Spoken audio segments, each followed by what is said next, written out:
Last time on Square Roots, I am the risk breaker, and I wear the tat of castigation. I am the amnesiac of the extreme. I am the heretic, and I crave your excommunication. Look in my eyes, get a little starstruck and a little insane. It's the day after Christmas, and I forgot to do a last time.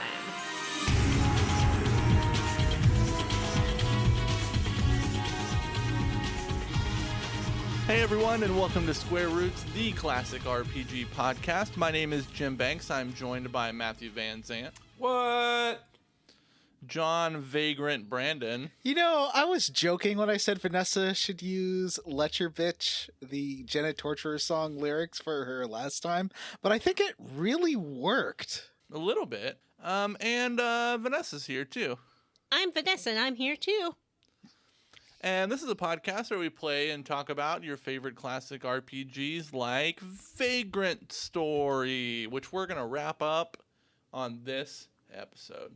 This is someone's favorite classic RPG. More than one. I saw people talking about it. They were like, Vagrant Story is my fandom. Really? People said that? That's what I saw. Yeah, it was their fandom. Like that's the thing that they their choose fandom? to... Okay. That's the thing. That's their thing. Okay, well. All right. Everyone's got one. I like really numbers heavy, slow turn-based combat. Everybody really likes something. oriented. Y'all, if you had to choose one piece of media or, what's it called? An intellectual property or something that's your fandom, what would you say it is? Jim, I'll let you go first because you have it tattooed all over your arm. Oh, I guess, yeah, okay. That's an easy answer. Final Fantasy. Love it so much, I got it tattooed. What about Matt? I missed the question. If you could pick one fandom with which to associate yourself to, what would it be? What's the coolest fandom out there? Fast and the Furious. Yeah, that is that's pretty the cool. Yeah. Matt's a huge fast head. Yeah. He can name all the cars in every movie. If I had to be associated with any fandom, I think definitely the WWE fandom, because they seem real chill. What about John? I'm going to say Sierra Games. That's a great choice. I'm really proud of you. I'm proud of you for choosing something that reflects your roots. What about you, Vanessa? There's only one show, or game, or movie that I've ever had a whole shelf on my little bookshelf dedicated to, with a little shrine, and that was Quantum Leap. Wow. I didn't know you were such a leap head. Yeah. I'm a huge leaper. Like, I can't get enough Leap. It's of that Quantum Quantum Leap. Leap stuff. It's Vanessa's favorite It's his favorite show. In retrospect, it's not great. It's about a white dude, like, jumping into the lives of people of color and solving their problems. But, you know, it did its best for the time. It's not exclusive Did for it? people of color. I mean, he just it's random people. Sometimes it's women, sometimes it's men. If it was only people of color, well, that... It maybe Sometimes even it's, get a people with little special needs. sexy. I bet there were Look some over. real Sometimes it does. tasteful and well done episodes for the time that really got into Yes. race relations and sensitive topics that There was today one where probably he was would like- look terrible. It's super He problematic. was like in the Los Angeles riots, and he's like, "Violence is not the way," and it's like, "Ooh." Okay. But you know, it did its best. And that's how I leveled up. No, that was That's our not a level favorite up. segment. What's your fandom? I guess we could also talk about how we leveled up. Let's just do that. Yeah, let's just do that. Yeah. This is our next segment. Let's just do that. Listeners, for the last episode of the year, we're going to get real sloppy and lazy with it. It's heckin' Boxing Day. We're on that come down from the high. of Christmas Day. We're all full of Christmas. We're heckin' full. We're trying Yeah. to eat our leftovers before they spoil. Does Waluigi's mustache come out of his nostrils? Don't all of Yes. their mustaches come out of their nostrils? Don't actual mustaches come out of your nostrils? No. Look, there's a space. Oh, I see it. It's like a little white line because the nose blocks the sun from that part of the skin Well, this So- is on certain skin tones. on certain skin tones. Yeah. On John's skin tone specifically, there's a little white line in between his nose and his mustache. Jim, let's see that little line. Mm. You have to make more noise so you show up on the camera. Oh, can you see it? Mm. no, there's not no this- line. not this- Oh no, I see it. I see it when No. you tip your little head back. I don't think there's a line. No, there's Yeah, a it's tiny. there. Yeah. It's there. If you grew your nostril hairs out, you could really blend. Yeah, I mean Is that's it what I'm going for. possible to grow your nostril Oh, hairs I out? can. Mine get Yeah. really long. It's Oh, gross. no. Yeah, I'm you gotta- English. Like my eyebrows and my nostril hair, my ear hairs will grow like 3 inches if I don't trim John's them. hairs come out and be like, "Oi, get a load of me!" Unlike you two nostril hair for a mustache-looking heathens, I have a very clear line. Oh, that's not even a line. That's like a gap. Well, That's no. a canyon. Yeah, I could drive a truck across that. It's a highway. I don't like it when my mustache hairs poke me in the nose. Oh, do you? You I also don't have like when some- my mustache hairs go over my lip. It's disgusting. Yeah, that's Yeah. gross. I don't know how people ever lived like that. Yeah. And I, of course, have a mustache that grows out of my nostrils Oh. and forms a distinct W and goes all the way up to the tips of my pointy ears, like Yes. Waluigi. Because you are Waluigi. Wah! Is that how you leveled up? No. All right. Well, Matthew, how did you level up? Hey, I saw a movie. Ooh, what'd you Was see? it? It was called Wonder Woman 84. Oh, I saw that movie too. Did I you? saw it too. Did you see it as well? Do you want to share my level up with me? Do you want to come squeeze Yeah. into this tight level Yeah. up space with me? I Real want all tight. three of us to join hands and share a level up. Well, now we shouldn't do any spoilies. I enjoyed Wonder Woman 84. I thought it was a pretty good movie that I liked a lot, and it had a lot of great character moments and good acting and stuff and comedy and emotion, and it was good. And it also was confusing. It seemed to be missing some connective tissue and kind of limps to its resolution. So I didn't love it, but it's pretty good. I really liked Pedro Pascal as the villain. Every time he wasn't on screen, I was thinking, "Where's Pedro Pascal?" Yeah, he hams it up a thought it lot was and very is good. a true delight. All of the main cast are excellent. He is I like think. stressing out and sweating all over this movie, and I love it. Yeah. He's And, like running around, yelling. He's sweating. He looks like shit. I like it. What about you, He's Vanessa? a What do good you think? character. I also liked this movie. I liked Kristen Wiig very much and enjoyed her relationship with Diana. I really thought she was like the best part of the movie. Yeah, me too.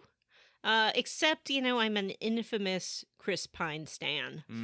And everyone I've talked to, minor spoilers coming up, they just want to see him trying on clothes for like a whole movie. Just give us like 2.5 hours of that.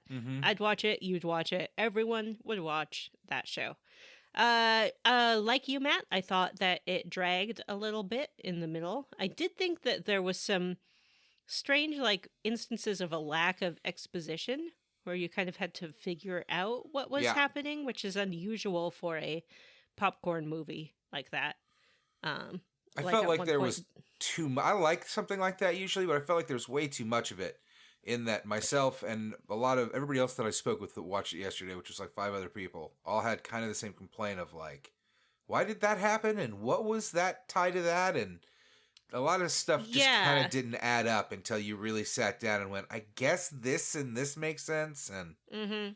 Yeah, the motivation for the villain making a major choice that he makes Mhm. was really not clear until kind of the end. It's like, why would you want that? Why are you doing it? And then it's like, okay, I get it. Finally, there was also some real cheesy scenes at the end that really kind of hit me wrong, where I was like, woof, like none of this works. That was weird. There is another minor. It's not even a spoiler, so don't even consider it to be one. There is a brief Christmas scene at the end, and it's like, okay, released on Christmas, I guess. Cool. And it didn't need to be in the film. I really liked Kristen Wiig, and I really liked Kristen Wiig's character and her arc. And, well, I don't want to spoil anything, so I can't really say much other than I was save disappointed. it for a Wonder Woman bonus episode. Yeah, I'll just say that I was disappointed in the end with the whole Kristen Wiig's part, but I really thought she was fabulous. She was fantastic. I would have loved more Kristen Wiig. Yep. I would have loved more trying on clothes. Mm-hmm. Will the Jim? Wonder Woman episode be the sequel to our Captain Marvel episode? Yeah. No, because I feel like Absolutely. I have a No. lot to say about Captain Yeah. Marvel. Now, do you think that was Wonder Woman 84? Well, somebody asked me, I think maybe it was one of the kids or my mother maybe. Somebody asked me, like, why is this movie set in 1984? And really, there was no reason for that. There is. It's set in 1984 because it's part of the stupid Batman versus Superman universe, and they Uh-huh. had to set it before Batman was Batman and before Superman was Superman. But if you think about it, a lot of the weirder issues with the movie plot, I think, could have been solved by just not setting it in 1984 and setting it after Justice League, so that it can just kind of do its own story and not have to be kind of weirdly beholden to the fact that there's a movie where she shows up 30 years after this movie. Yeah, but if you set it in Superman time, then the whole time you're going to be asking, "Where's Superman?" That's fair. That's a good It's point. any of the, when they do the Justice League cartoons and Superman has to be immobilized in every Yeah. battle and the Flash has to trip over something Uh-huh. or else there's no tension. It's like how Superman's always on a mission in space, is what you're saying. Yeah, it's like, oh, he's on a mission in space. Oh Yeah, no, Superman I can't guess we help have out to with solve this it one. without Superman. Although they could have He's- just done this movie and been like, Superman's on a mission in space. That would Yeah. have been hilarious. I mean, it would have been fine. Superman never made any money. But my point was, Saving John the mentioned world Captain Marvel, from and I wonder, Salmon I kind of Grundy. wonder, is it set in 1984 just as a reaction to Captain Marvel being set in the 90s, do you think? Maybe they couldn't figure out how to write the story they wanted to tell in a world with cell phones. Maybe. I think it's an allusion to 1984, the novel. Ooh. In a lot of ways, that would be a good point, Jim, I think, if it was, right? But there's nothing about that movie. I thought, before I anything to saw do the with movie, I was 1984, like, right? oh, this is... Because, I don't know why I was under this impression, but I was like, oh, Maxwell Lord is going to be a guy that's going to try to put everybody under surveillance. I thought that was Yeah. going to be what the movie was about. That would make sense. And then he's making for that he's connection. and then all the other stuff happens and I was like, this isn't, why is it, I wondered the same thing, why is it called 84? Well, I think thematically it was sort of a repudiation of the greed is good mantra of the 80s. Maybe. That's a good point. We should have said it during the Reagan administration. I mean, that 1984 was was supposed the did. Reagan Was that the Reagan that was administration? supposed to be Reagan as the president in that movie. Oh, that was not Ronald Yep, Reagan. it's supposed to be Ronald Reagan. It's The sort guy of was more like a Bob Dole than Ronald Reagan-esque. Reagan. It was an odd choice. He looked like Bob Dole. I don't know. I read Tell you, that man. guy was the same guy who played Nixon in an episode of Doctor Who. Oh, jeez. Oh, played I know the which president in episode. Wonder Woman. Yeah, I've seen that one. Yeah, it's But in got a the guy weird in it. way, the 80s-ness of it was kind of my favorite part of the movie. When they kind of played with the fact that, hey, it's 1984, the movie was a lot of fun. Yeah. I don't want to say more than that because I don't want to spoil anything. So, but, the movie is set in 1984. And they have some fun with it. So, anywho, that's my level up.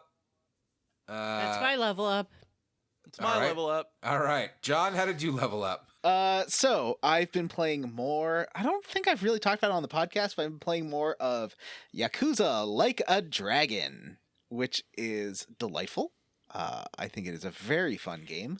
I think it's a very bad game. Why? And I'll Really? tell you why. Because you keep sending us screenshots, and they did me an upset. Which part? Oh, the male babies, the man babies one. Yeah. That was so funny. I laughed a lot at that. And he becomes a summon. No. So I'm sorry that upset you. Matt got tuned out of the like a dragon conversation after I sent him pictures of the guy threatening to throw Kleenexes full of semen at these protesters. Yeah, hard pass on that game. The game is really fun, and it's really interesting playing a JRPG about 40-something guys who aren't super successful and really like video games. Like I could maybe it's kind of riffing on the people making these games, I think. Like it's sort of an homage to the I designers. was going to say it sounds like a video game about us. No, we're 20-somethings. Remember that review on iTunes? I forgot. Yeah. They called us 20-somethings? Yeah. Yeah, they were like, it's awkward listening to these 20-somethings talk about these games. Huh. It was the nicest review we've ever gotten. It's true. It is the nicest review. I mean, it was like a 2-star review, but the But lack they of called us 20-somethings, young 20-somethings. yeah, I do suggest that if you do review this podcast, please refer to us as young 20-somethings. Mm-hmm. You can give it whatever star review you want. That's all Yeah. we want to hear. I'd also accept Zillennials. Right. Zennials? Zennials, yeah. No, wait, Zennial. I'm a Zennial, so no, it's the other one. Okay. Yeah. Zillennials? Yeah, I guess you're right. I'm a Willennial. Jim was born during the millennium. Yes, exactly.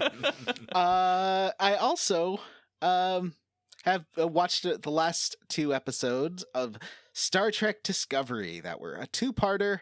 I wasn't super digging this season, honestly. It did some neat stuff, but like the episode before this 2-parter was so bad that I was kind of thinking about giving up on this season. Wow.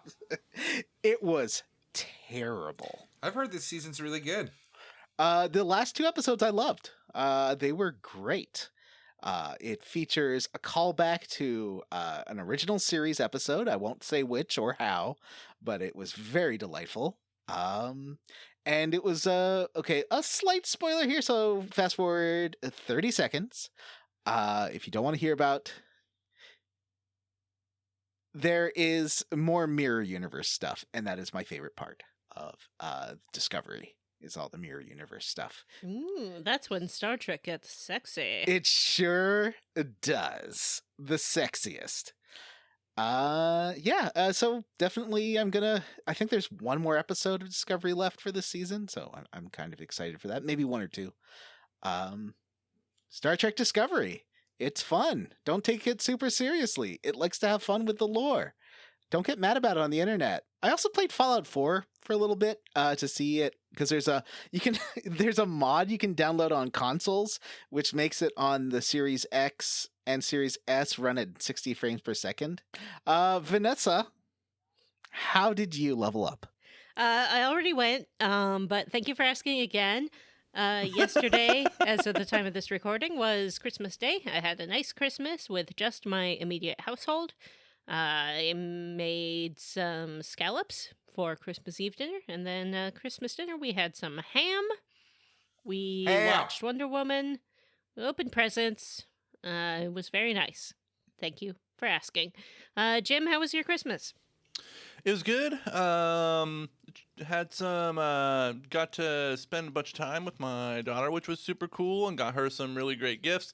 So the one gift that she really wanted was some merch from like her favorite TikToker. And I was able to secure this merch, and I wrapped it in the wrapping paper that was going to distinguish my gifts from Santa's gifts. Mm-hmm. And then the day before Christmas, I was like, you know what? Fuck that. Santa doesn't get to take credit for this great gift that Jalen doesn't think she's going to be receiving. So I swapped the wrapping paper out with some yoga pants that I bought her and got to take full dad credit for the great gift. Nice. For a moment, I thought that you were saying that you wrapped the TikTok merch in some yoga pants. No. I put the yoga pants in the Santa paper and put the cool TikTok merch in the gym wrapping paper. Jim, you didn't follow my advice of just making her watch Gremlins. No, John was really trying to get me to let Jalen watch Gremlins to have Christmas ruined for her in the most macabre way you can think of, through the death of a father. I almost watched Gremlins on Christmas Eve with my kids. I came very close, and then I decided, nah, it'll be a little too scary. And they're big wimps when it comes to that stuff. So I'm really and then John reminded us that it ruins Santa Claus for children. Yep.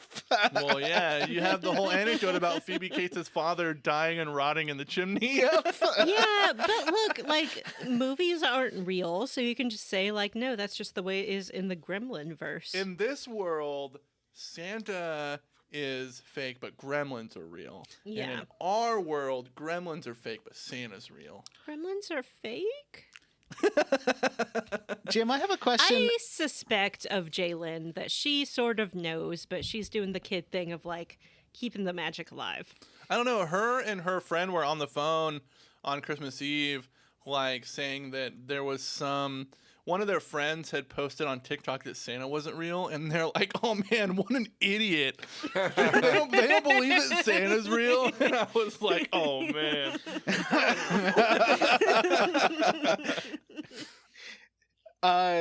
As a Gen Z, Jim, what is your opinion on Phoebe Cates? Is it the same fascination that heterosexual Gen X men have with Phoebe Cates? No, I think by the time I had seen Fast Times at Ridgemont High, I was in my late teens, so like I had already had my obsessions. Okay, we ready to move on into the Grand Grimoire? Le Grand Grimoire. Le Grimoire Grand. Nobody's asked Matt how his Christmas was. Yeah, Matt, how was your Christmas, my dude? My Christmas was good. I had the children with me for Christmas Eve and Christmas morning as well, and we had a good time. And we watched Christmas movies. We watched the Jim Carrey Grinch, which is a delightful holiday classic now, apparently. I had a good time with it. It was fun. My kids are definitely on the verge. My son did tell me months ago that he knows that Santa Claus is not real, but I refused to let him bait me into admitting it. And you like got in really close to his face, and you're like, "Don't you ever say that." No, I didn't. I just was very non-committal about it, and so the If magic Santa is still a isn't little real, alive. you get half the presents. My daughter did try to sleep on the couch so that she could catch Santa Claus, and my son, because she wanted to know, and my son definitely was trying to stay awake until after I went to bed. Little does he know, because he's never managed to do it. He can't stay awake until after I go to bed. I don't go to bed until after they go to sleep. So, So it's a contest of wills at that yeah, it's a contest of wills. Anyway, but we had a good Christmas. My daughter was very interested in getting a lot of My Hero Academia gear. And I was pretty successful in finding her stuff that she... Weeb. Yep, she's a big old weeb. I was very successful in finding her stuff that she liked and making her very happy and so on and so forth. We had a good Christmas. Merry Yuck. Happy Christmas. children on Christmas. Can I show you what I got for Christmas from my roommates? Mm-hmm. Yes. They are slippers. I will try to attempt them to appear on Zoom. Uh-huh. Giant pizzas.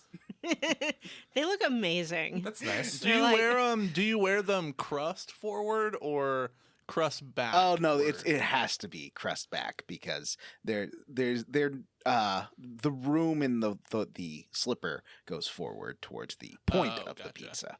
So yeah, they're giant cartoon pizza slices and they are wonderful.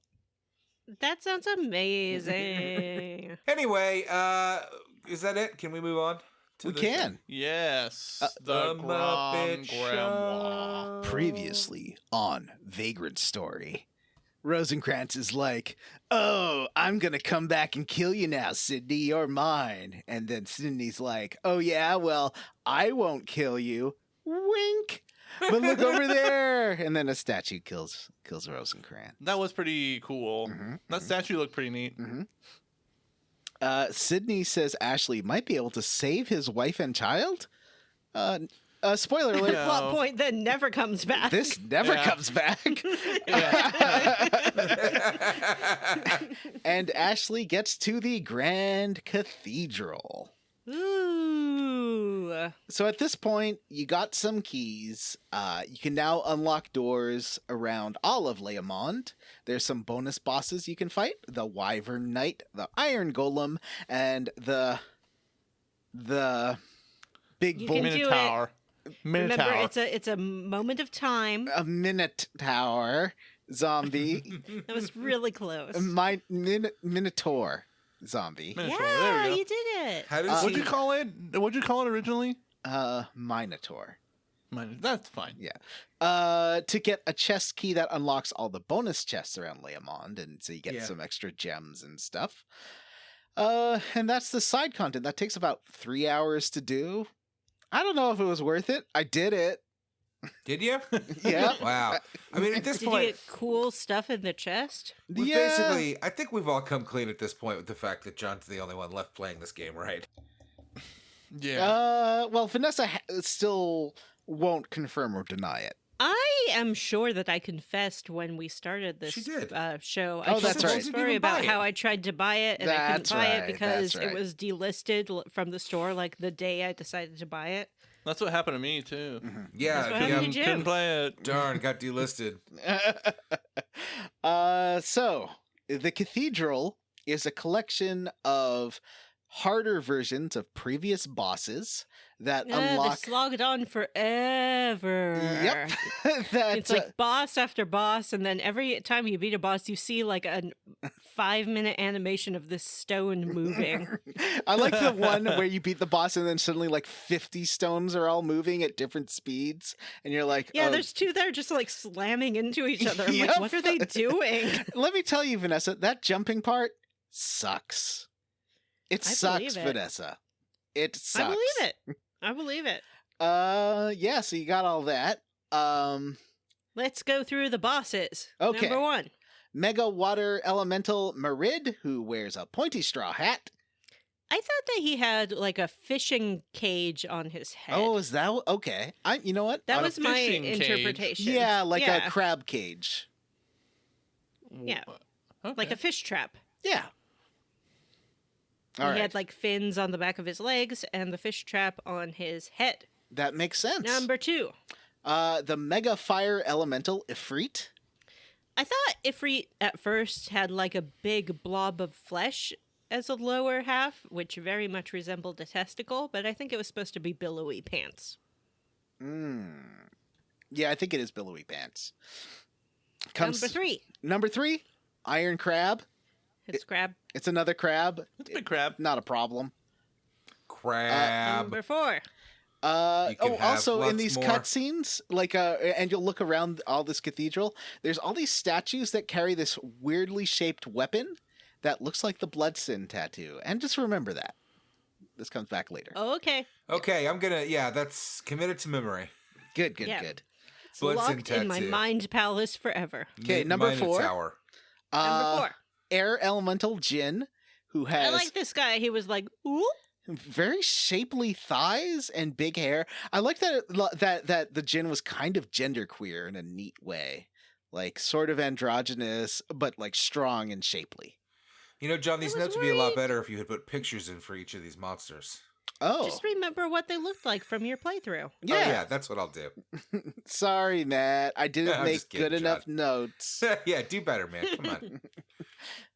I was worried that this Jin might be a little bit racist, but I couldn't put my finger on why. Yeah, it's kind of like, I mean, it is sort of the Jin style of, you know, like in romantic literature, meaning from the romantic era. of like exoticizing Middle Eastern culture. John, I think romantic literature is more along the lines of like what you read an excerpt of on Twitter the other day. That's my idea of romantic literature. I still haven't forgiven either one of you for that. I did read, what was it called? The Forest Guardian? Or... Let me look. Hold on. I have to save my photos. For the listeners, what happened was Jim sent a very upsetting book cover, I guess, if we're going to call it that. An generously. audiobook cover that was being promoted by Audible in their official advertisements. It's called to Dragon. listen to this. It's called Dragon Emperor 13. And by describe what Eric the Dragon Val. Emperor looks like to us. I'm going to cut that author's name and maybe the title's name. It's a woman with long brown hair. She has like fuzzy bear ears, and she has a monstrous set of Milkies? as John called. I'm not going to say what John said, but I'll that say out. the other term. John called them honkers, and she is super muscular and has like the most well-defined set of abs, and she's also rocking a big dump truck. And she's wearing a what I would describe as a string bikini. Yeah. With the little triangles of fabric. And yeah, it's cold outside, if you know what I mean. Vanessa, I hate to ruin this for you, but I made up that excerpt. John, I knew you did, and that is one of the many reasons that I hate you all. All right, so next boss, a big flame dragon. At this point, I'm killing bosses in literally 3 or 4 hits. So, and I was reading the TV Tropes article about this game, and they say, yeah, like by the end of the game, you're doing like 50 or 60 damage if you do things right. It's like, doing like 150 damage, dum-dum. Stupid. Are you still Wow. chaining attacks? Are Yeah, you still doing that? because then you do even because like if I do a follow up chain that does 70% damage, then 70% of 150 is still a lot. So I'm like, yeah, that's why I can kill them in a couple of hits. Yeah, and getting up to 5 or 6. I think the person who told me you had to chain 100 times to beat the bonus boss was exaggerating, but I could be wrong. That sounds like something you tell your friends in grade school. Yeah. When you like beat the big boss. Yeah.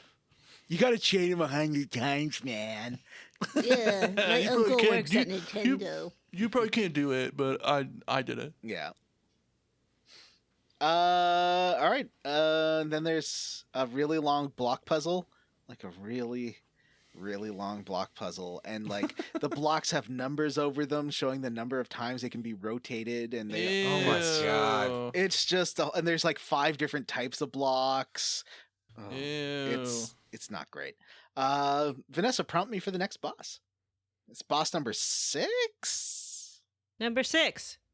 The Arch Dragon. It's like a light. Okay, so this one's a bit difficult because you've been fighting enemies based in darkness for most of the game, except that I have been fighting the church people, and they are based in light. So I did have light affinity on one weapon, the Muvuzu, that I've been using to kill humans, and so I used that to kill the Arch Dragon. Yay! Saved the day.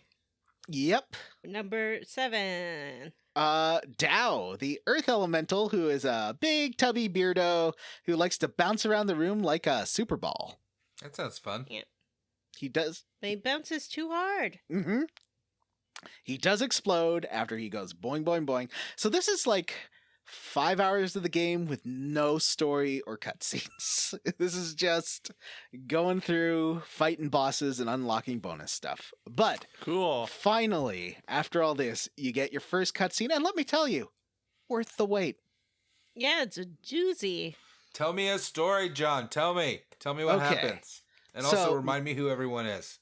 Merlot's, who's the lady agent, with the little Legend. shields on her elbows, is asking Ashley for help, like with her scrying magic.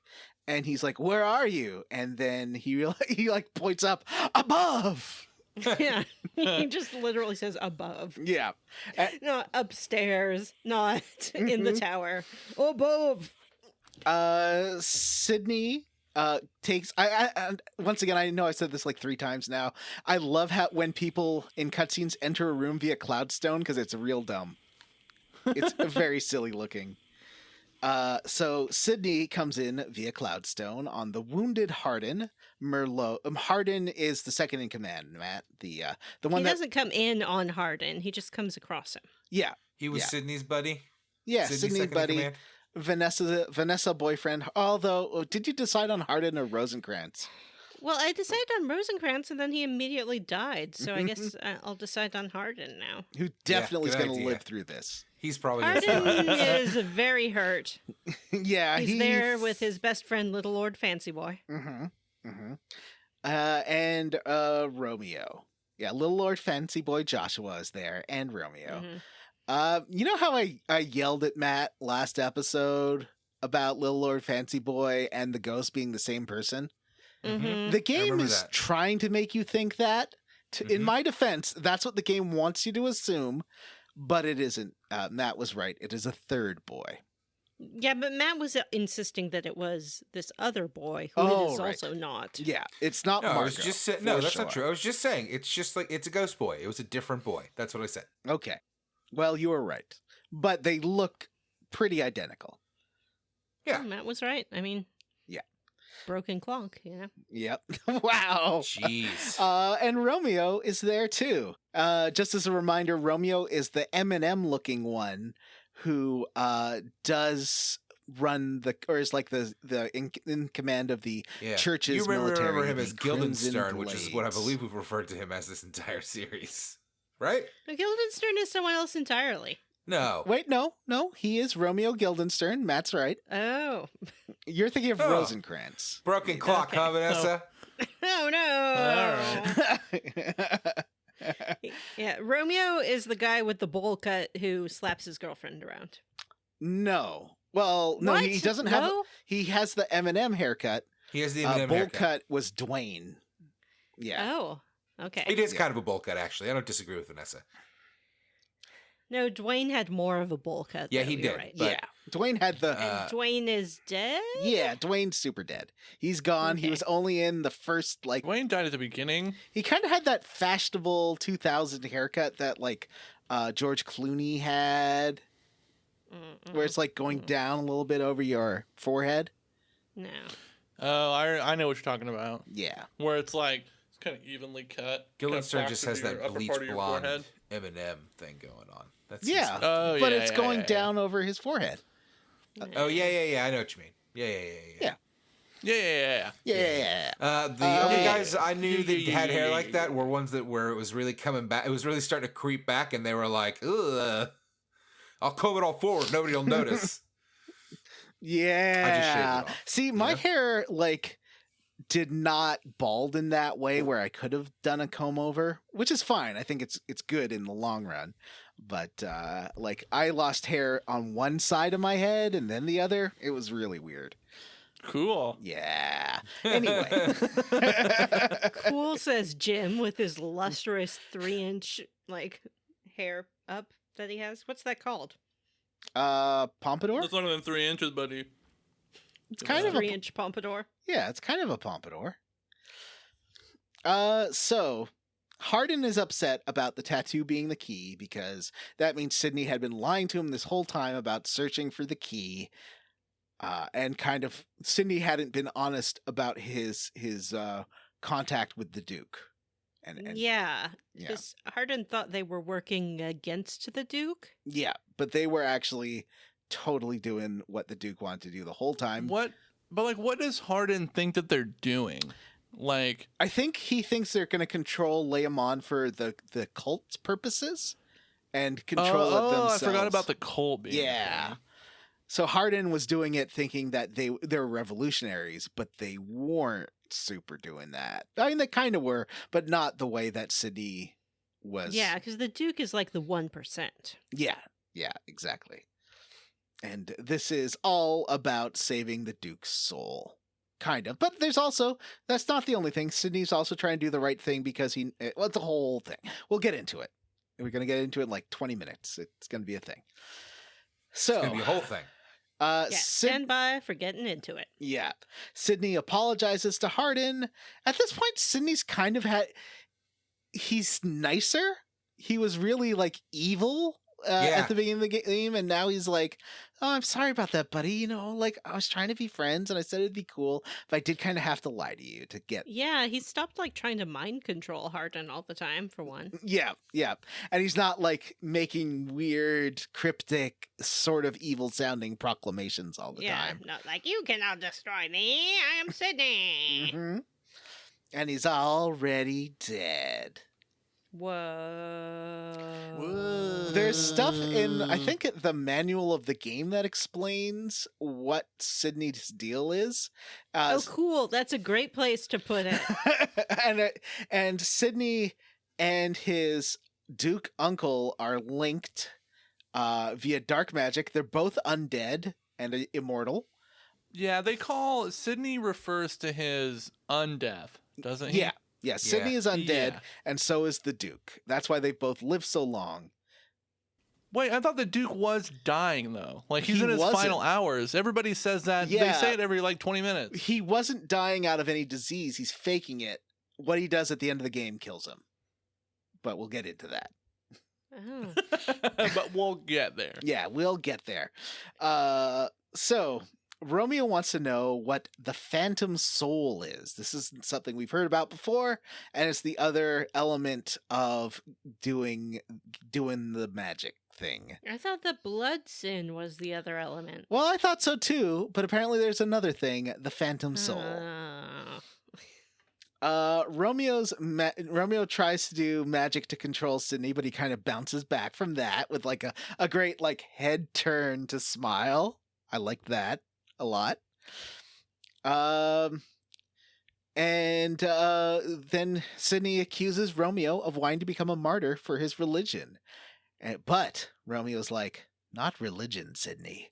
Revolution. He wants to destroy capitalism with strong, unwavering justice. And He wants to impose, like, a police state, kind of. Yeah. He needs like magical police that he will use fear to control, because he thinks like he basically goes on this like all humans are a virus kind of thing. Yeah. Yeah, he's like a religious fanatic. He's not a socialist. So the game is doing a switcheroo. Suddenly, it's not Sydney who's the big bad guy. It's this guy, Guildenstern. Romeo Guildenstern. We should have known. Guildenstern. Yeah, we should have known. Well, I did. It's only when Sydney joins you in that fight that you realize he's working with Ashley, although Ashley does not know it. Ashley doesn't know what the hell's going on, and I don't understand why Ashley's still here anyway. Yeah, he's kind of just walking around and looking at things, as well as he fighting wants monsters. to save Merlot's, I guess. That didn't seem to be his guess. motivation for going into the city, was it? Why did he go in there to save the boy? Maybe.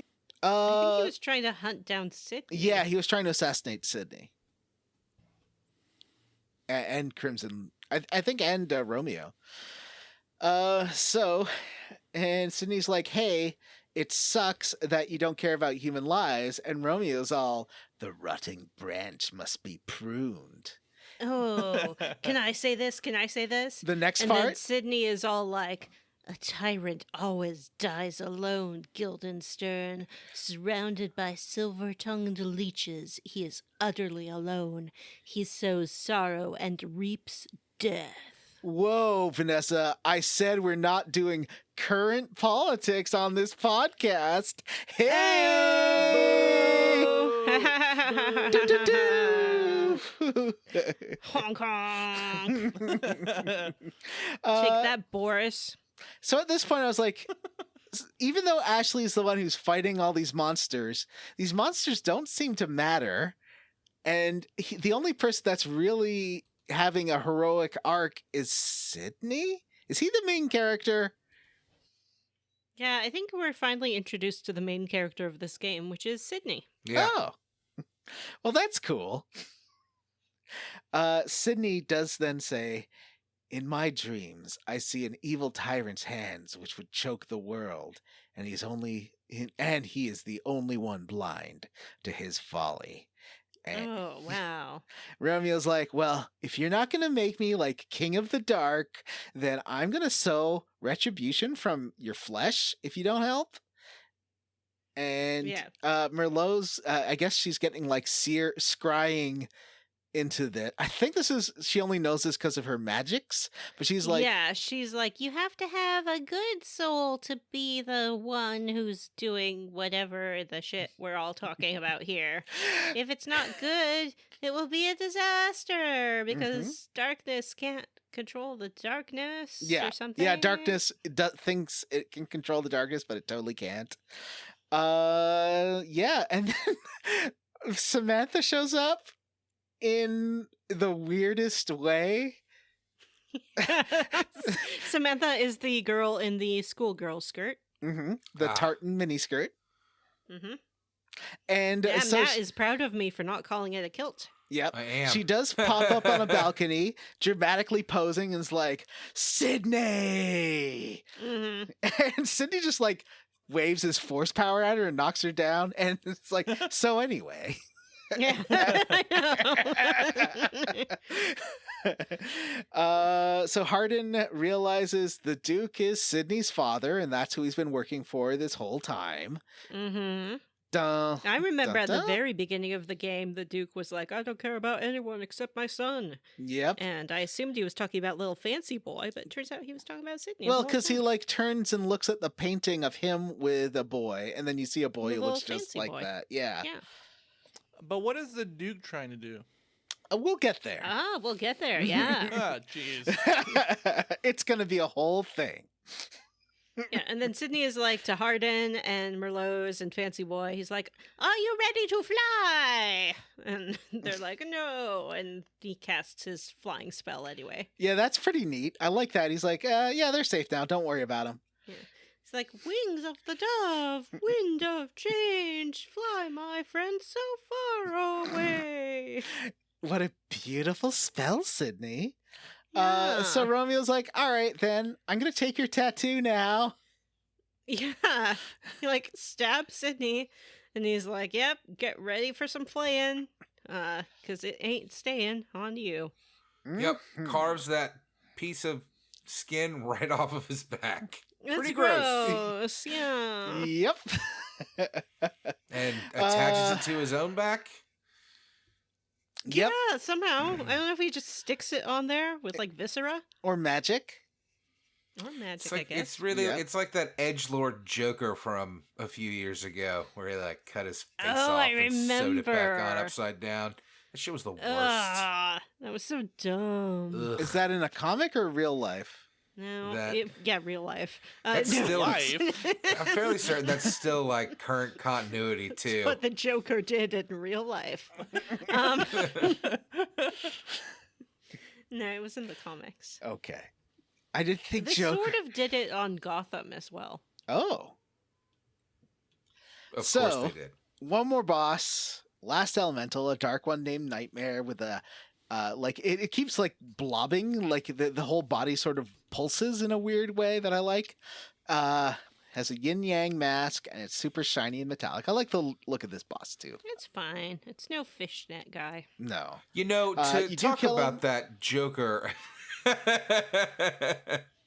Going Hang on, back though. to the Joker. To talk thing. about that Joker plot line, it's funny that it showed up on Gotham, and I bet it would have showed up in the goddamn Joker movie or whatever if that had actually happened with Jared Leto, because DC really thought for a minute there that they had like a real hot fucking storyline that they could run with. Oh, yeah. Because that's what the people want, you know? They want characters from the Super Yeah, Friends they want to see cutting the their own Joker's faces face off taken off. and sewing them back on upside down. That's what the people want. Yeah. Sounds pretty cool to me. Yeah, so you defeat that. Guess what happens after you defeat this boss, Vanessa? It's not even its final form. No, a Cloudstone activates and then goes up Oh. and down, and you get a 5-minute cutscene no. of that. Oh. Okay, and then here's like the second to last cutscene of the game. Sydney opens the final door. Oh, no, sorry. I always say Sydney in my notes. Let me try this again. Ashley opens the final door and comes up the stairs to the last room.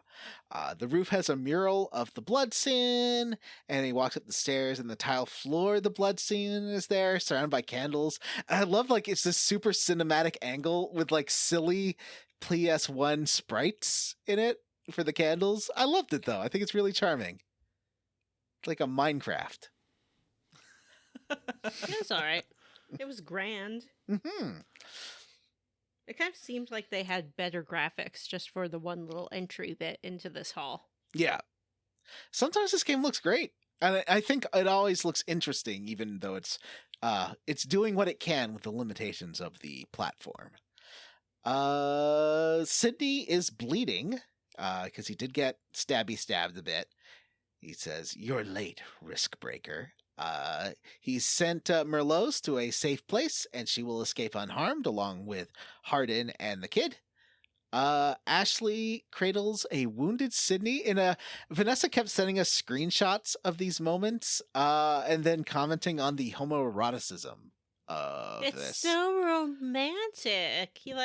He finds Sydney and he cradles him and he's like, "Sydney, and what happened to you?" And Sydney's like, "See for yourself." And he sits up and then shows his gross back. And Ashley's like, "Oh no, you're back." Yeah. They're holding each other in a very sensitive way, and I'm not sure what happened, like how they're developing this understanding, because it doesn't really Men can happen. hold each other sensitively and not be romantic. Well, it just, yeah, I guess it They seemed were surrounded by candles. it was a very tender. Let's not say romantic. It was tender, for sure. Okay. And he was holding him in a loving manner, not necessarily romantic, but like someone he cares about. And Vanessa, here's my headcanon on why this happened. Uh-huh. Is it because they totally like made out and they just kept that part out of the game, and Sydney was like, "Hey, I really like your exposed cheeks," and Ashley's like, "I can expose more than that." And that's what happened. No. I was thinking Ashley's like, "I really like your exposed root of your penis," and Sydney's like, "I can expose more than that too." The root of your penis. I mean, I don't know how else to describe it. You The describe root. it. What was You it called? describe the top of a man's it's- penis. It's the base of the penis, not okay. the root of the penis. Fine. the base You know of what the it's penis. called? The Rood Penis. inverse, Jim. It's Would the you like to see my trunk. rude inverse? Yeah, exactly. So that's the little he realizes this little boy wanted to say father, and his father being the Duke. And I'm thinking they're coming to this like brotherly understanding between each other, or perhaps romantic. Brotherly. Because Step brotherly, if the internet's to be believed. of this connection between the dark that they both have now, because they've been tainted by Leomond, and I feel like they're having like a psychic, wordless interaction where they now understand each other. That's my headcanon to why they're like friends at the end. They get into each other's darkest places, let's say. Yeah, they really explore every inch of each other's minds. They find the roots of each other's penises. Yeah. I guess when you put it that way, that's what that would be, right? Yeah, because you can't say tip. That's the other side. No, so it would be The other root. end. Yeah. The prostate is the root of the penis. Yeah, the chakra root. You heard it here first. Or root chakra. Yeah, they really get to the root of each other's issues. So Sydney Wow. Sydney explains that he gotta fight Romeo. He gotta stop this from happening because Romeo is already dark and he cannot control the dark. And then Sydney turns to Ashley and says, "Ashley, I'm," and I think Vanessa took this to be romantic Oh, she did. because he She replies, fell in love with this "I game. know." They pull a total Star Wars. He's like, "Let's do it together, John. Okay, You do Sydney." Ashley, I'm I know. How's I know. How does Han Solo do it? He's like, I know. Well, what's the Leia's theme? No, he says it I way was- smarmier. I know. How does No, no, no, no, no, no. No, no, no, no, no, no, no. I know. I thought maybe actually he was going to say that he's sorry. Mm-hmm. Or Yeah, I guess He's- I think he's saying he's sorry for this because he knows that he's going to make Ashley like this weird Lord of the the Dark. Vagrant. Yeah, the Vagrant. Spoilers. Is that what they call Ashley when he ascends to his Yeah, power? yeah, Yep. The Vagrant? yep. Yep. Yeah, and so he's In a lot of ways, this is like a Stephen Erickson novel. Is that the guy's name? Sure. I never Wrote heard of that the guy. Gardens of the Moon. Is he the one who Gardens of wrote the Moon. Dragon Emperor 13? It is Stephen Erickson who wrote the Malazan Book of the Fallen books. The what? Man, Sounds this is very nerd much talk. like Someone's his... going into the locker. Vanessa always says it's going to be Jim or Matt, but she always ends up just shoving me in the locker. Well, you're the smallest. Yeah. Easier. Yeah, good luck fitting me into a locker. Well, lockers come in all kinds of sizes. That's Meat true. Locker. Yeah. The hurt More locker. like a mat locker. That's a meat locker that's a locker that traps you by the root of your penis. Mhm. Yeah, the Star Wars music swells and he runs up to the room or yeah, to the he's like, roof. Where is Romeo? Above. Yeah. Oh yeah. Cindy points up with like a slowly uncurling finger. Oh, I love that. Wherefore art thou? Never mind. Above. Romeo's up on the roof with his girlfriend, Samantha. Oh yeah, there's a little romantic scene. Mhm. Romeo has, I guess, crazy glued the skin of. That's what Yeah, I was to thinking his too. back. This is some body horror stuff. I was kind of legitimately grossed out by Sydney's back. Yeah, it's really gross. Yeah, Romeo's wearing his back now. Yeah, you And do he's see. like embracing Samantha. Uh-huh. And he says you see that he has stabbed her. And he Yeah, says she steps back and he he's like, realizes I love you. that the phantom soul is an innocent soul or a pure soul. And the purest person he knows is Samantha. Yeah. And he's like, I really love you, but our religion needs a martyr. But I do love you. And then she has a great line. She's like, yeah, I thought you did too. Asshole. Mm-hmm. And then so he pushes her down to fall off the church, and she bounces on the way down like a real Titanic guy. Mhm.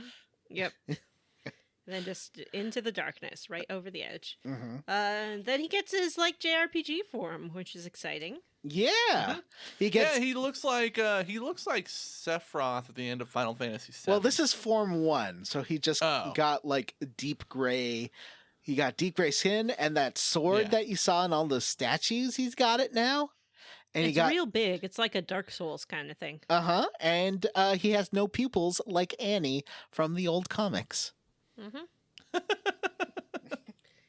And yeah, so Ashley fights this dude, and it's fine.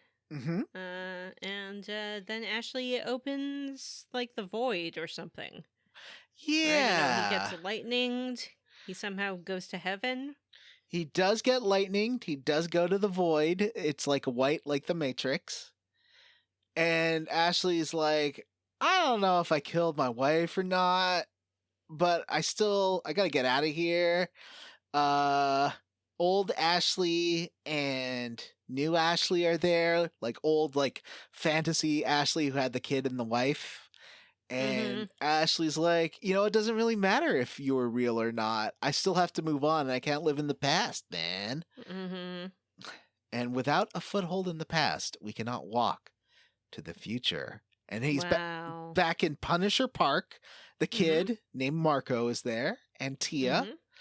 And he's like, "Hey, did I like?" And she's like, she puts her finger to his lips. Shh. You've done all you could for us. It was a short time, but I knew happiness with you.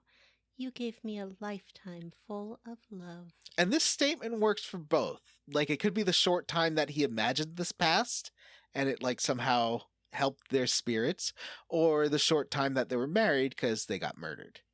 Yeah, I wasn't paying any attention because the little kid is there and he's doing that thing that kids do in this where they open their mouth into a triangle smile and they have no teeth or tongue or anything. It's just a black void. And I was so upset. I was just like, get out of there. Get out of there before that kid swallows you whole. Yeah, Tia is like, this is probably real, so don't even worry about it. Look, like, the guys came and they said it was real. The Crimson Blade said it was real. They weren't even real, so don't even worry about it. It's not even a thing. I thought maybe it must be real because that's the first time we've heard her name as far as I can recall. Right, and he And, does like, have... How would he know her name if he didn't? Her amulet he's wearing as a necklace now, too. Yeah, so I believe that it was his wife and child all along. I like that it's vague and doesn't really give you an answer one way or the other. Vague, It's a like double- vagrant. Yes, Yeah. it's a real Ooh. vagrant story, if you know what I mean. 'Cause it could be one thing or Nah. another. You don't know. It's just kind of passing through It's a town. double reverse Punisher. So they disappear happily. Now, like, at this point in the story, everyone keeps dying and then turning into, like, sparkles that flied in the air. Just like, what was that game with Yuna and Titus? Final Fantasy X. Yeah, that one. What was the game with Yuna and Titus?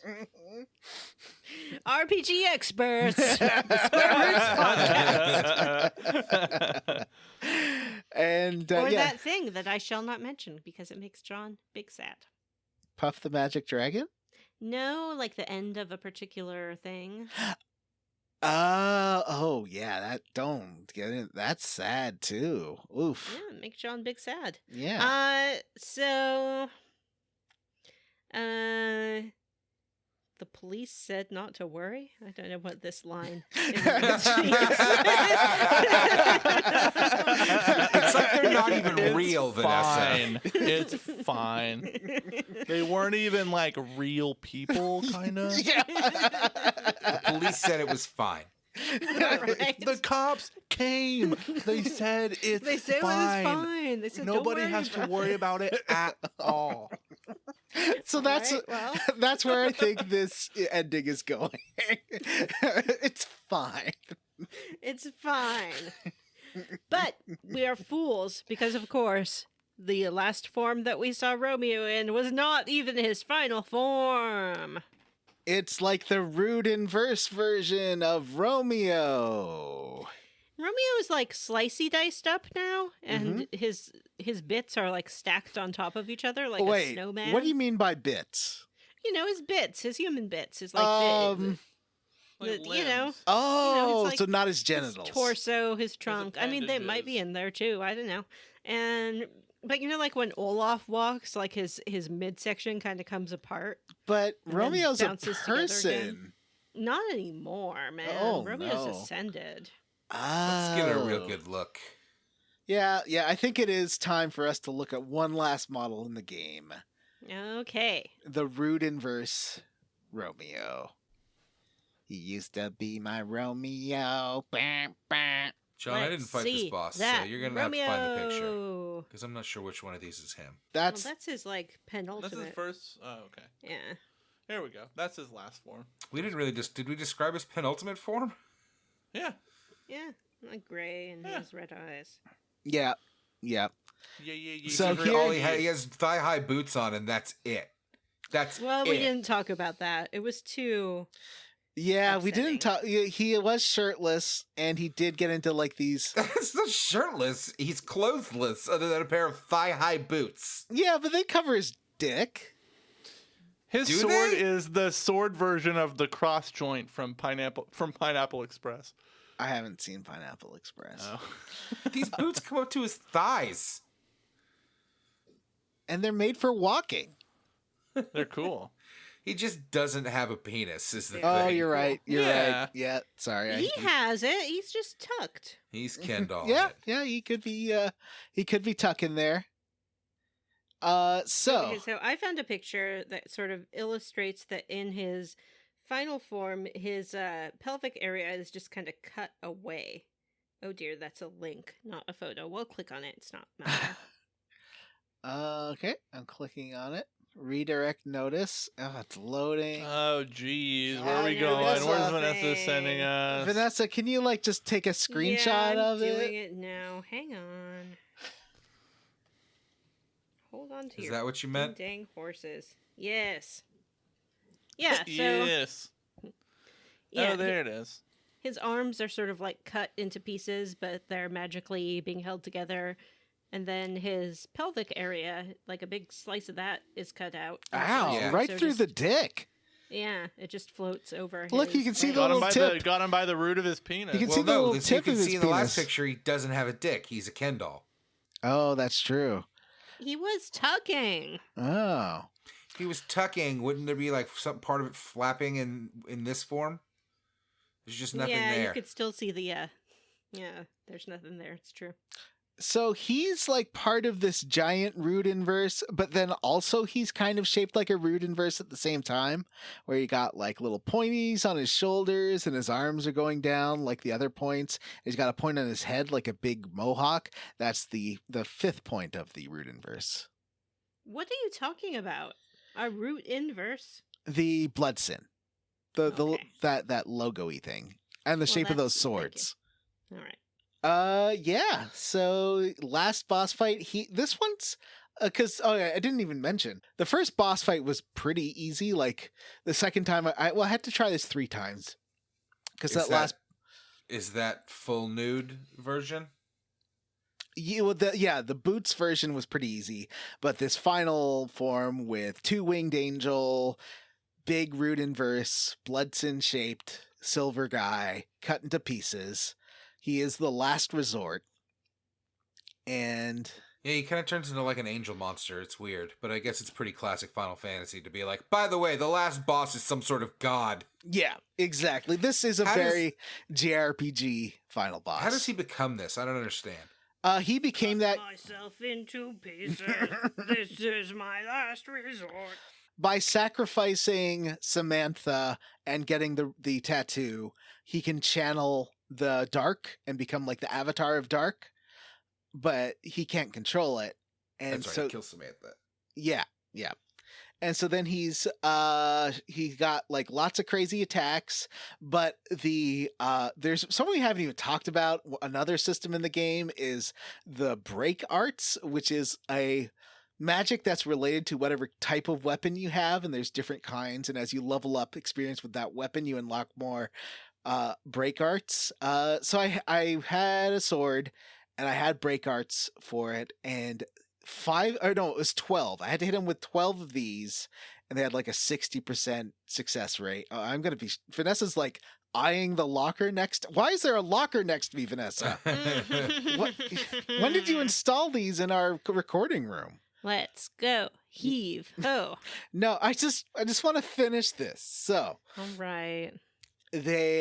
so I just shot him. It took 12 hits because he had like 660. Oh yeah, he had 666 hit points. So about 12 hits of my break arts. So I was counting down as I got them because he does have some attacks where he like zooms way out and then shoots magic at you like a real Sephiroth. He's very Sephiroth-y in general. And Romeo. he used to be my Romeo. Gilden's turn. And that's it. You hit him with your break arts, and then he explodes, and the top of the Grand Cathedral's exploding. Yep. All right, Vanessa, do you want to take me through the ending? My voice is going out a little bit. Yeah, sure, I'll do it. So the whole place begins to collapse. We get a little cutscene of like some little gobbly goblins running around, and they're like, and the ceiling falls onto them. We see Hardin and Melrose and the little boy exit through the wine cellar where you got in the first place. and they can't wait for Ashley. Mhm. And we also see Tiger and Nisa, and Tiger's like, Nisa, you gotta run and get the heck out of here. And Nisa's like, okay, but you come out alive. You hear me? Alive. And she runs away. And then Zombie Grissom comes out. And he's like, now the slowest dance begins, partner. 'Tis a fine tomb we share. And I guess it's implied that they die in there. Well, Grissom's already dead, Mhm. but Grissom finally gets his goal, which is to have a friend in the afterlife. Mhm. And that's Tiger. Ashley carries Sydney out of the church. Aww. Yeah, because they're in love. And finally, all the monsters that we fought evaporate into little floaty bits. Mhm. And Romeo's torso, which was just like floating on his body before, it's kind of plonks down into the floor. It's just like bleh. It's super gross. And, Yeah, I like that part so much. yeah, and I guess the tattoo is still stuck on his back. And then the church explodes.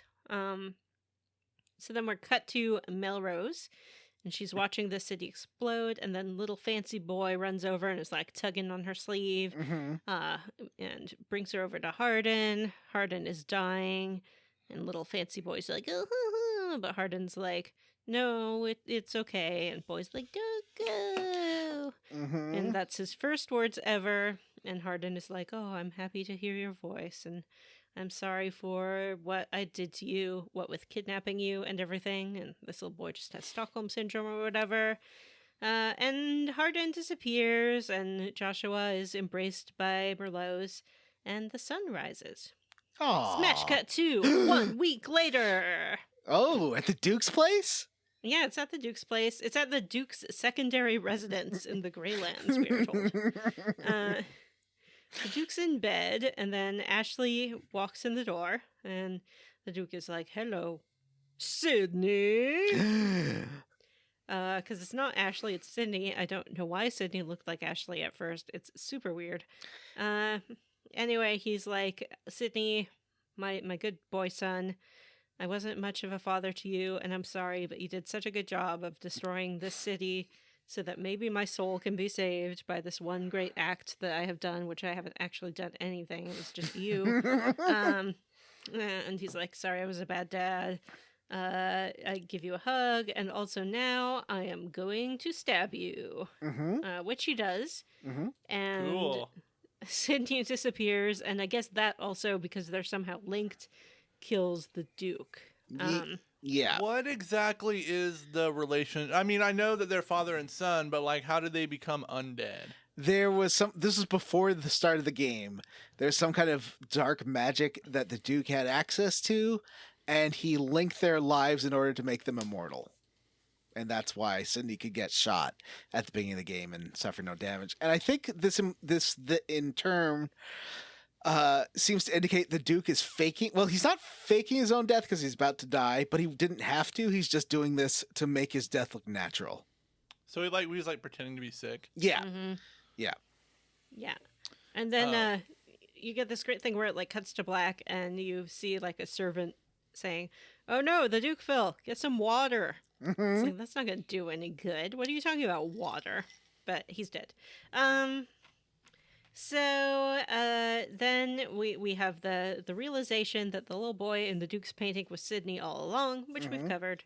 Yeah. And then it cuts to a rain-soaked alley, and there's this mysterious cloaked figure. And the guard's like, who goes? Who goes? And the cloaked figure turns around, and it's Merlot's, and she's like, it's me, the VPD inspector, or something. The guard's like, oh, I'm sorry. And she's sort of dressed in like this goth outfit now. And then she continues on her way, and the camera pans around. But it's not Merlot's, it's Ashley. Ooh. And he's wearing all black leather and a deep V-neck shirt. Cool. It's like and then barely it above his says- nipples. Yeah. And so the story of the Wanderer began. The Vagrant. The Phantom Pain. What? They start mentioning so- this phantom pain right at the end, and I don't know Yeah. what that meant. It's like putting the title of the movie right at the end of the thing. But the phantom I pain think- isn't the title of anything except Metal I Gear think- Solid 5. I think it's the title of the game in Japan. Oh. What? That makes Is it? sense. I don't know. I think Does so. it? Could it be? Well, there's no way of us confirming this, so... The end! The end. And that's it. That's the end of the game. What do you all That's think? Vagrant story. We did it, kinda. John did it. We all did it, I mean. Yay! We did it. You know what? It's the end of 2020. Yeah, give we us a did break. the best we could. Yeah. And it's over. What are we playing next, Vanessa? Next, we're playing Mass Effect 2 because it will be BioWary, everyone's favorite month. No, you mean Bio-January. No, it's called BioWary. It's No, like a... it's portmanteau. Bio-January. Well, that doesn't make any sense. It would Yeah, it either doesn't be make any sense. Why would we call it BioWary Bio-January? or it would be BioWare January. There's no point in shortening BioWare if we're not going to short January. I think it's fun to put the I Janu-Biowary. think it's clearer because it could be February. It's not. Mm. But it's just not. I'm just saying your way doesn't give enough information, while my way sure does. How about BioAnnuary? How about we don't compromise and continue to call it different things? All right. All right. Fine by me. Bio-January it is. So... Where are we playing to? This game is one of them funny games where you can do things in different orders. Mm-hmm. So There's story missions. You could do a couple, like if you do I a know couple. there are Oh, story missions. Jim, I'm did just you saying already we beat should- this? Did you already play this entire game? Would you stop interrupting Jim? me? I know what I'm saying. Jim, admit to the truth on the show. I would demand it. What did you do? I've already played this entire game God and done damn all it, the Jim. side quests and got the best ending. Yeah, he did it in one day. Again, it's a miracle. 3 spirits visited him, and he did it all in one day. I was going to say, I suggest that we use the IGN walkthrough because it's the first one that pops up when I Google it, and play through obtaining Archangel. Ooh, I wonder who that is. Sounds like a new character. Is it Archangel or Archangel? Arc. Arc? I Archangel am is going the to angel play of McDonald's. super evil. I'm going to play So is John. super Yeah, so am I. duper evil. Good, it'll be like Fable. We had fun when we were both super evil. Let's do Yes, it, we John. did. Let's figure out how to be as evil as we can be. Go team Vanessa, evil. are you playing a Paragon? I am playing a Paragon because Yeah, boo team I have Paragon. guilt issues and I can't handle not doing it. Me too, except I totally... oh, wait, that was in the third one. I punched the reporter in the third one. That's right, gang. Jim's already started Mass Effect 3 for some reason. I'm just prepping for next BioWary. Hey, before we jump into our letter section, should we talk about what we're squarely against?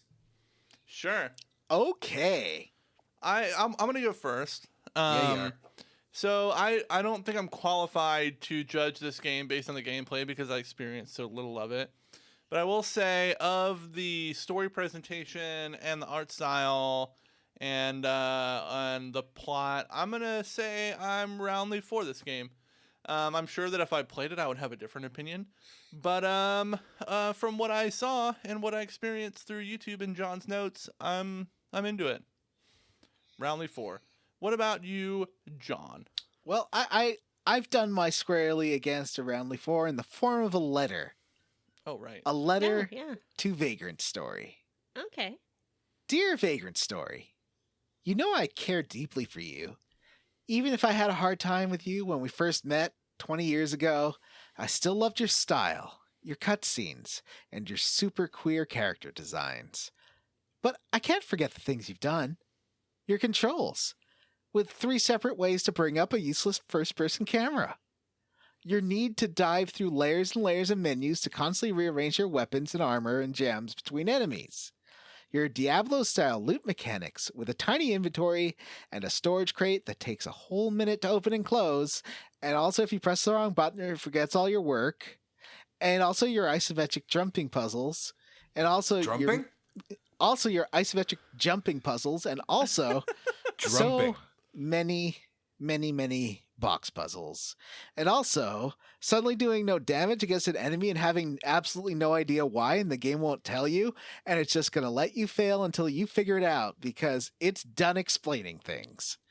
And also all the box puzzles again because they're really bad, and also having long stretches with no means to save, and also having instant death enemies in these long stretches, but also mostly being a cut and paste of only like 10 rooms in the whole game that it keeps using over and over again. We're not good together. No matter how much I enjoy the story, presentation, and elements of design, I must be squarely against you, as much as it pains me. With love, Johnny. Matthew. That was very well said, John. Are you roundly for or squarely against Vagrant Story? Well, listen, I think that, first of all, I want to start off by being squarely against Jim's roundly for this game. Couldn't even finish the game. It's so bad.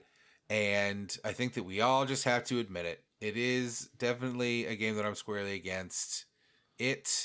I was real ready for like a fun, new, weird PS1 experience. We just had one with Chrono Cross, a game that it turns out I loved. And when I got into the mechanics of this game and spent some time with it, I was repulsed by how slow and unwieldy and poorly designed all the menus and controls were. And that's it. Usually I try to give these games a lot more, but it was a busy time of year and it was not a good year. And, listeners, you get it.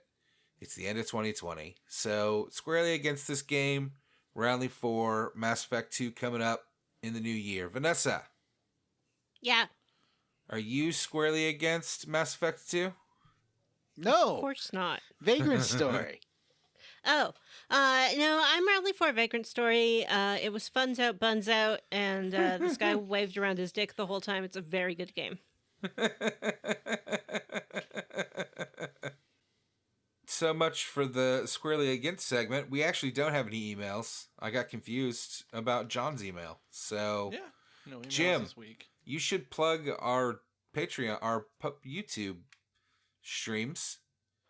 Yeah. And also we should do Darkseid soon. We need to finish that game. Throughout I guess the latter part of 2020, we've taken to playing some point and click games on YouTube in kind of a let's play format. That Because we are all not are- allowed to leave the house. Yeah, that all or most of us are present on, and so far we've played Phantasmagoria and Harvester, and we're nearly done with Darkseid 2, and you guys attempted the 11th hour. Oh, and we did attempt Little Hope, but got hung up on some technical stuff. So we won't be finishing that one. But We're gonna finish check up us out. Darkseid 2 soon, right? And then what? What are we gonna do after that? I think we should play Phantasmagoria too. Phantasmagoria Yeah. 2. Perfect. Yeah. Beautiful. Let's do I it. can't wait. I've heard that game is crazy. I'm really excited for it. I'm really excited. I feel like in Darkseid, a lot of the game's coolest moments, the most laugh out loud, hilarious, surprising moments are in this last chunker that we've yet to do. So I'm very excited to do it. Mm-hmm. So I think we'll see a lot of cool stuff. You can find us on YouTube. Just type in Square Roots, and we have a couple YouTube channels. It's the one with the white logo. And find us on there. You'll find all of our Let's Plays. We hope you enjoy them. We also have a Patreon. If you are a contributor to the Patreon at the $3 level, you get access to all of our bonus content, which includes our Level Up podcasts, our Square Roots Versus, and our Instant Classics. Ton of content on there. At the $5 level, you get access to all that cool stuff and the ability to vote on mainline Square Roots games when we decide to open that up to our patrons. Vagrant Story, actually a Patreon poll winner. Yeah. And we'll probably open that up pretty soon in 2020. We're gonna do Mass Effect 2 next. Who knows what's after that? So if you'd like to be a patron and get access to that, you can do so at patreon.com/SquareRootsPodcast. Another perk of being a patron is that we will read your Patreon username on air. So we'll kick that off now. Matt, why don't you get us started? Hey, we would like to thank Lauren Prince, Arthur A., Troy Shiflett, Aiden Marriott, Fresh Eyes, WWE Mike G, Dylan Rowe, EP, Sydney's Arrows of Adonis. Make me want to see more of that smooth bear boy.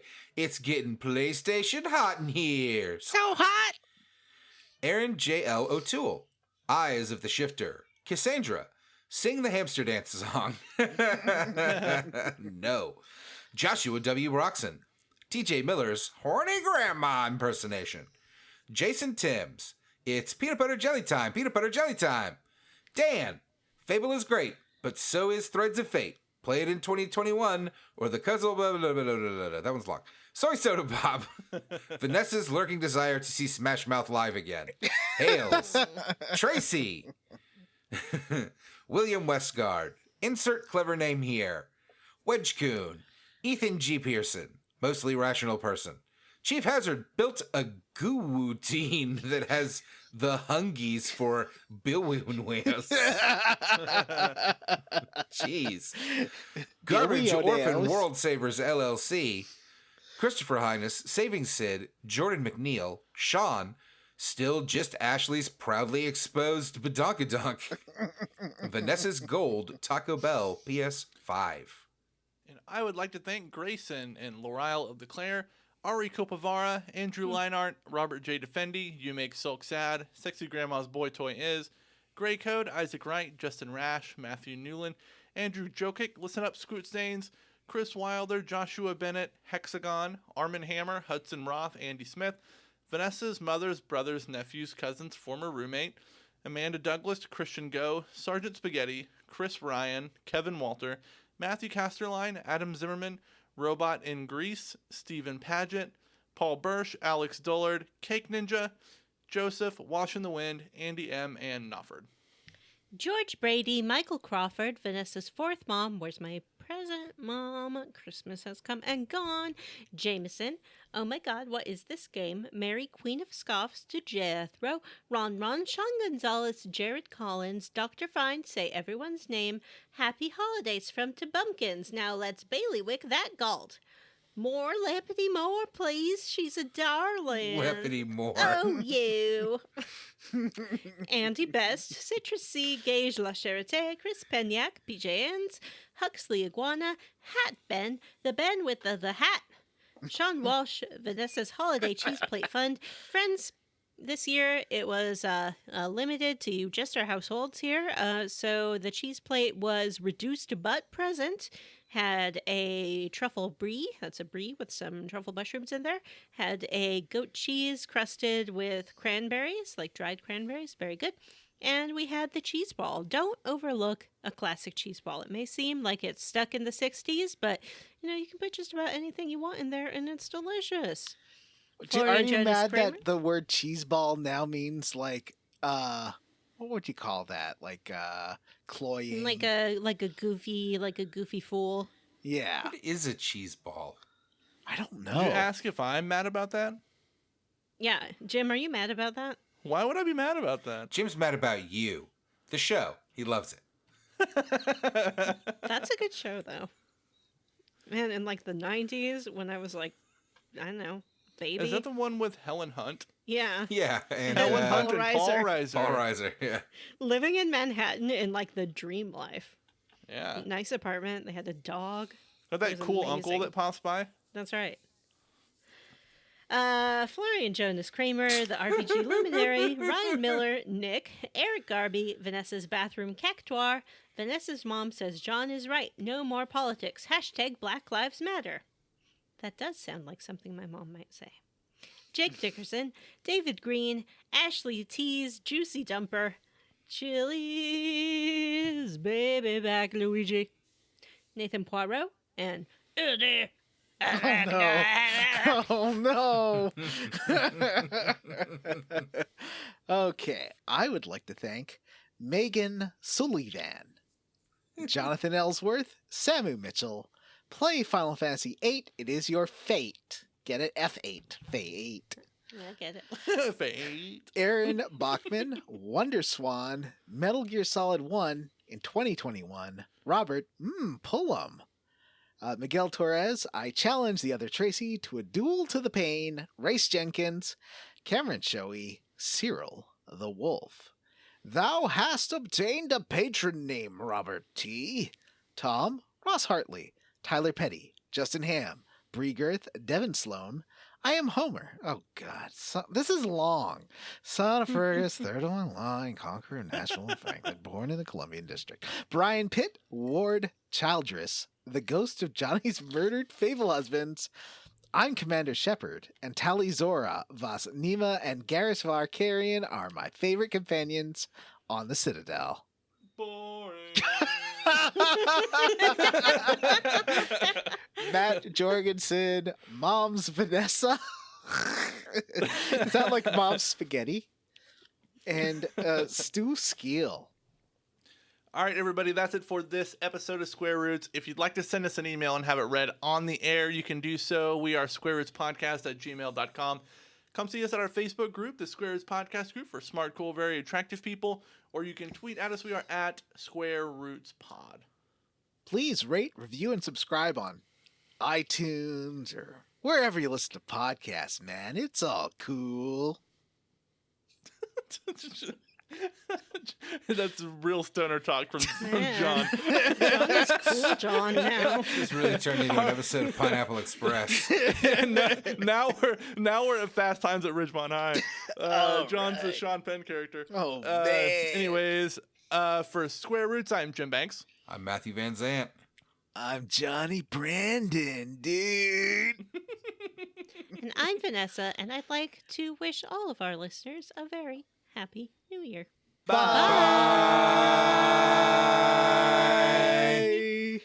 Let's see that Romeo.